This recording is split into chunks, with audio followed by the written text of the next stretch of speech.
This video is brought to you by Dbrand and their legendary Kill Switch case. It's the best Switch 2 case money can buy, and you can get up to $40 off the everything bundle when you visit dbrand.com/skillup. Stick around to the end of the video to learn more. The first thing you need to know about me going into this review is that I don't like Splatoon. It's not that I dislike it per se, it's just that whenever I tried to play it, and I have tried, it just never stuck. I mean, it's a third-person PvP shooter featuring weird-looking squid people, and you can only play it with a controller, and whenever I gave it a go in an attempt to figure out why so many people love it, I'd always come away feeling like Charmaine Buko.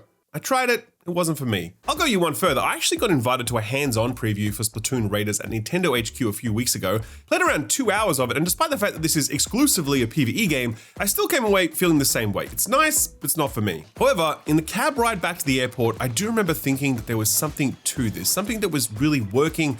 I could sense it in the range of enemy designs and how much they were pushing me around the battlefield and into new patterns of play. I could feel it in the range of weapons and abilities that were both broad and deep, with a lot of subtlety to their mechanics. I could definitely feel it in the difficulty tuning, where even within the first 2 hours of the game, I could feel it pushing back on me in exactly the right way and forcing me to adapt strategies and loadouts to get things done. So I could sense all of these things, but ultimately it was still wrapped up in the Splatoon wrapper, which personally I just don't find very appealing for all the reasons I listed earlier. So I wasn't super excited to review this, but I kind of felt like I had to because all those things that I sensed, I really wanted to get to the bottom of them. So when Nintendo offered me a review code, I accepted, I started playing, and I basically didn't stop for like 5 hours. And then I did the same thing the next day and the day after that, right up until I rolled credits and thought to myself, holy hell, that was actually pretty great.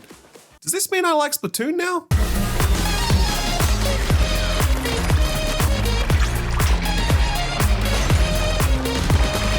I probably can't answer that question that I just asked myself because Splatoon Raiders is definitely not Splatoon proper, and I think the best starting point for this review is to clarify what exactly this game is because it wasn't at all what I was expecting. So Splatoon games are PvP focused, but they do have PvE campaigns as well as some limited PvE modes. One of those modes is called Salmon Rush, which is a co-op PvE horde-based experience where you fight these salmonoid bosses. That mode seems to be the starting point for Splatoon Raiders, though Nintendo did take things in a different direction and go much further with it. Splatoon Raiders is an exclusively PvE game. There is no PvP mode at all. It is a co-op shooter where you and up to 3 friends can square off against salmonoid enemies in a variety of levels and scenarios, mainly with the goal of collecting loot and experience to let you progress to the next level. It can be played entirely solo, which is how I played it, and I will tell you that I found it extremely engaging and worthwhile to play it solo. It is not the sort of co-op game that needs extra players in order to be fun, because the fun that's here is being delivered in so many different ways, particularly through both enemy and level design that makes each level a really engaging combat puzzle. Having said that, if you do want to play alongside other players, then you can do so online with friends, you can matchmake with randoms, and there's even game share functionality, allowing you to play locally with up to 3 of your friends, all 4 of you using the one game license, streaming to both Switch 2 and original Switch consoles. Still a top tier feature, and Nintendo really doesn't get enough credit for it, I think. Structurally, Splatoon Raiders is a mission-based game where you select your mission from a map, get flinged there by your giant crane buddy, complete the level, which takes somewhere between 2 to 8 minutes tops, and then you're back at base to sort through your loot, tinker with your build, etc. These short missions are actually an incredibly smart play given the nature of the hardware that this is built for. Maybe one day, if Gearbox can figure out how to make it happen, you'll be able to play Borderlands 4 on the Switch too. But if you were to ever do that, you'd be stepping into an expansive game world with plenty of travel time and lengthy combat scenarios. Obviously, nothing wrong with that, but I promise you, this rapid-fire, wham-bam, thank you ma'am pace of missions in Splatoon Raiders makes it super easy to pick up your Switch for 5, 10, 15 minutes and know that you're going to get something done. And often not just one something, but like 4 or 5 somethings. The way that Star Fox's short missions accidentally feel right at home on a handheld 30 years later, Splatoon Raiders' short, sharp mission structure was no doubt a very deliberate design choice, and it makes the game very inviting because the low time commitment makes for a very low mental barrier to entry.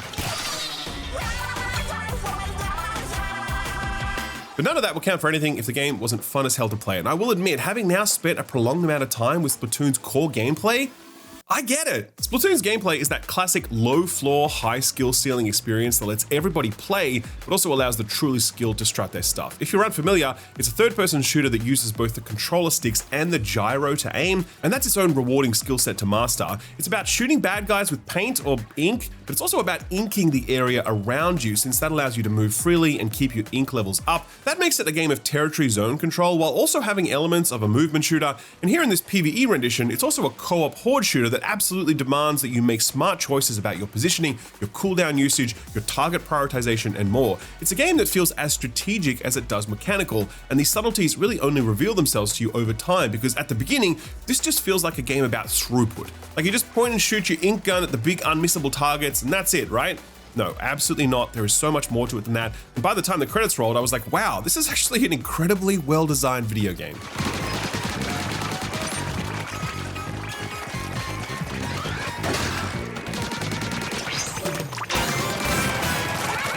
In terms of why this gameplay works as well as it does, there's 3 touch points that really help make sense of it, I think. Doom, Borderlands, and Destiny. I know that sounds kind of weird, but just stay with me. Splatoon Raiders is largely defined by its enemy design. There are dozens of enemy types, including boss variants of each of them, and they'll all make their presence felt on the battlefield. They all play a very specific role that forces you to meet them on their terms. For example, one enemy is fully armored at the front and sides, so you need to stun it and then move fully behind it in order to damage it. Sounds pretty easy, but imagine when lots of enemies are crowding around, making that movement impossible, or imagine the floor is covered with yellow brine instead of your colored ink, which also makes movement impossible. Now that simple enemy becomes a serious roadblock, and you need to completely change up your strategy to get them down. These stacked tower enemies are another example. They can actually attack you from across the map, and they will seriously mess you up if they can get a line on you. So when these things spawn, you pretty much have to immediately drop what you're doing and haul ass across the map. That can be really easy if there are launch pads or zip lines or you've inked the area, but it can be really hard and really challenging if the conditions aren't right.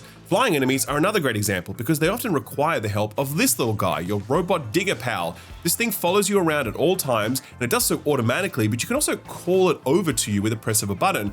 That's important because you can actually bounce off this thing to get some big air. And so one of the more mechanically rewarding things to do is to call this thing over when you're in a tight spot, wait the 2 or so seconds it takes to get there, and then use it to get out of trouble or position yourself better to rain down death from above.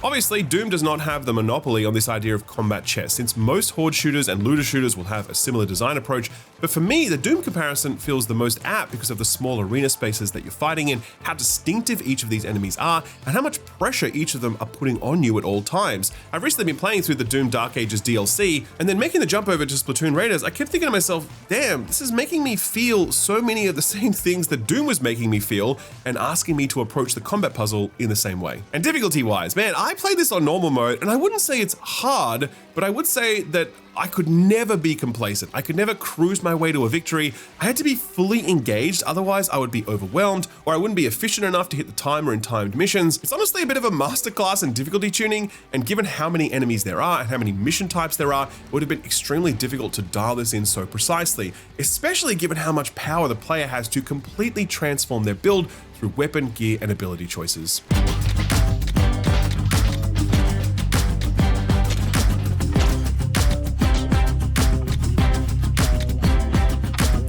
This is where we should start talking about the next touch point, Borderlands. Splatoon Raiders' core gameplay feels a lot like Doom, but its supporting game systems are very, very Borderlands, and that's because Splatoon Raiders is a looter shooter, and a very good one in its own unique way. I remember some years back, basically every publisher was trying to launch their own looter shooter. Anthem, Outriders, Suicide Squad, Redfall, Marvel's Avengers, not exactly a shooter, but same sort of bucket. When I was reviewing these games, a big through line in most of my commentary was the idea that these games had not learned the lessons of previous looters. It felt like they were all making the same mistakes that their forebears had made, while also failing to incorporate many of the successful lessons bequeathed to them. Playing Splatoon Raiders, I kept thinking to myself that it's basically the opposite of that. This is a class-based co-op looter shooter that's drawing inspiration from Diablo, from Destiny, and Borderlands, and it's picking and choosing the systems that work for it, and it's implementing very refined versions of them that avoid all of the tripwires that these other games spent decades discovering and tripping over themselves. Weapon identity is a good example. Many of these sorts of games will have 3 different types of assault rifle that all feel broadly the same. Splatoon's weapons can be literal umbrellas or sand buckets or paint rollers, and sure, there's an assault rifle in there too,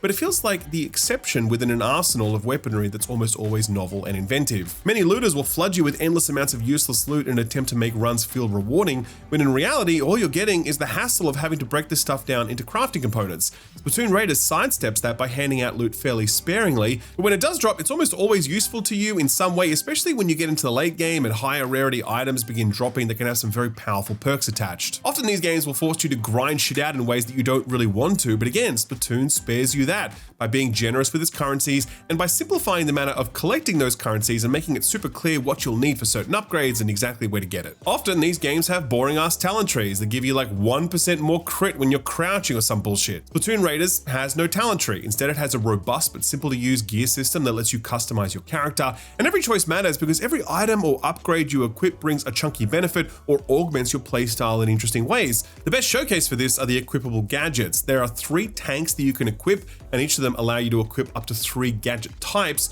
with one focused on raw power and damage, another on tactical support, and another on advanced movement. Each of these gadgets seem really simple at first, but as you get to know them and as you unlock new upgrades for them, you realize just how sophisticated each of them are. A simple powered punch ability seems straightforward enough until you learn that its action is broken into 3 movements, with the last one having a wider area of effect, and you can redirect that last hit by swinging your camera around at the very last moment. My turret is another example. I can spec this thing so it can be deployed at a great distance, or it can fire way faster, or it can fire explosives, or it can be an explosive when I deploy it, or it can explode when its timer runs out, or it could spray ink around it to help zone control, or I could deploy 2 of them at once, or any combination of those things based upon how much budget I have to spec it. Every ability has the same sort of mechanical depth and depth of customization, while never feeling confusing or overwhelming, or like customization has been piled on for its own sake. Everything feels valuable and additive. Again, not something most looters are able to get right, especially not the first go around. The result is by no means an evolution of the looter, and nor is it a version that hardcore fans are going to find particularly sophisticated, but for the intended audience of casual gamers looking for a new Splatoon experience, or people looking for something to play with kids, this is exactly the right set of looter systems and the right tuning of difficulty and grind, and the right amount of customization options, such that it all just feels so seamless and so rewarding. People who made this clearly studied this genre, they've done their homework, and they've applied it brilliantly here with their own little flourishes that make it feel just right for this strange world of creepy looking squid people.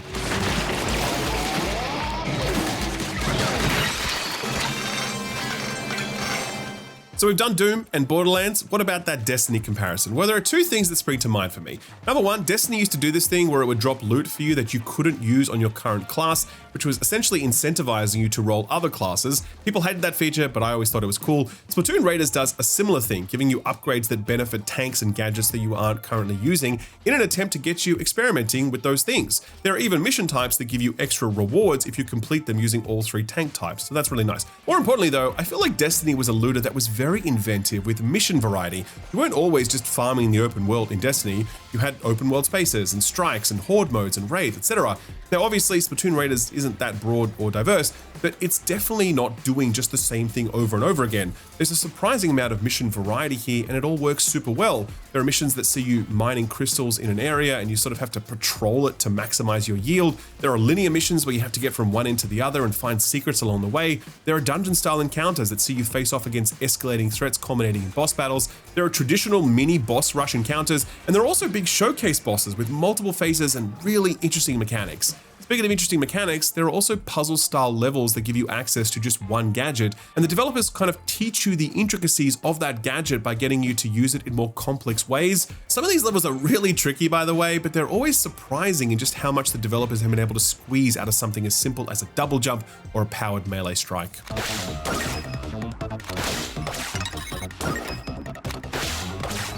This breadth of experiences makes the 15-hour campaign feel rather effortless in the sense that you never get bored of doing one thing too much, nothing wears out its welcome. Given how good this core gameplay is, how refined these loot systems are, and how robust all of your gadgets are, I think this game still would have been good had it just rested on those laurels and delivered 15 hours of mindless looting and shooting. But the development team set a much higher bar here, delivering a really broad range of mission types that make this feel almost like a 3D platformer at times, as much as it is a looter shooter.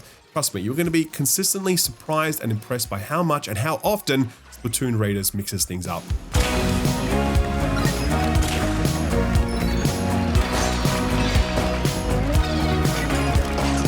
So this was a pretty glowing review so far, and you might be wondering, why isn't this a strong recommendation? Well, the truth is, I really like what's here. I enjoyed my time with it a lot. I was impressed by how well thought out all of this is and how refined it all feels. I was particularly impressed by how well implemented its loot systems were and how novel its level design was. 15 hours to the credits, very few complaints really.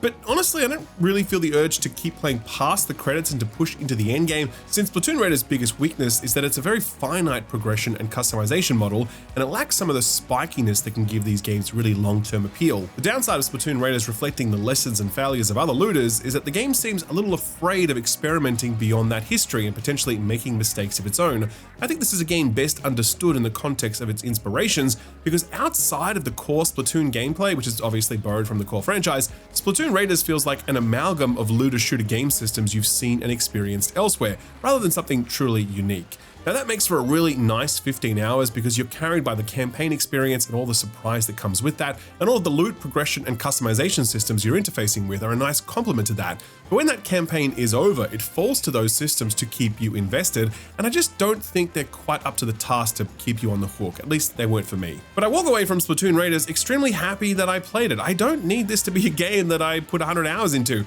I got a great 15 hours out of it, and that's perfect. And that's me playing solo when I also could have played through it co-op, and if I was a Splatoon super fan, then maybe I want to play a bunch more of this because I just love Splatoon, and this is a way to experience a fresh new spin on it. No matter what you come to Splatoon Raiders for, I guarantee you that this is going to pleasantly surprise you. Don't forget, I'm someone who has tried to like Splatoon in the past but just couldn't do it, and now I'm sitting here thinking to myself that when Splatoon 4 rolls around, I'm probably going to check it out. I've come to appreciate the intricacies of Splatoon's core gameplay, and I'd love to experience more of it in the future. The road to that appreciation was an unexpected one, a looter shooter that smartly borrowed from games like Doom, Borderlands, and Destiny to deliver great moment-to-moment combat, a smartly designed loot system, and a surprising amount of level design variety. Nintendo somehow tricked me into liking Splatoon, and all it took was some colored loot, just like they tricked me into liking Pokemon thanks to Pokopia. God damn it, Nintendo, you have got me again, but it is well earned. Splatoon Raiders is a good time. I think you'll like it. I recommend it to you. And you know what else I recommend? A kill switch case from this video sponsor, Dbrand. Dbrand's kill switch case is pretty much the only must-purchase add-on for the Switch, and I am not close to exaggerating. The kill switch is a case that not only protects your Switch with a durable travel cover that provides over 100 pounds of crush-proof protection while in transit, and not only is there an option for a game card storage solution that slots into that protective cover, but it also adds ergonomic grips for the Switch 2, taking it from being a device that gives me actual hand cramps to one that I love picking up because it's just so comfortable to hold for prolonged play sessions. The back of the kill switch is made from a really sturdy material that will protect from scratches, and it even comes with a cover made specifically for the kickstand, so that won't get scratched either. But wait, there's more. The kill switch travel and ultra packages come with stick grips, which are a significant glow up, providing much more tactile texture and height. The optional screen protector comes with an idiot-proof installation tool that not even I could mess up. There are also skin options that let you customize the look of your kill switch, but here's my favorite part. Every single kill switch comes with a dock adapter that lets you dock your Switch 2 while it's still in its kill switch case, and in fact, this adapter makes the Switch 2 look even cooler because it becomes this sort of display item. I really love it. Right now, you can get the everything bundle of the kill switch for $40 off, with other bundles also getting handsome discounts depending on what you need. But don't forget that the kill switch isn't just for the Switch 2. Dbrand also have them for the Steam Deck, the ROG Ally, the Lenovo Legion Go, and more. I have one for every single handheld I own, and I actually bought the one for my Steam Deck before Dbrand even sponsored me because I knew back then that it was the best one on the market, and it still is all these years later. So grab the best Switch 2 case money can buy at an absolute steal by visiting dbrand.com/skiller. That link is below and in the pinned comment. Thanks Dbrand for sponsoring the video, and thank you for watching it.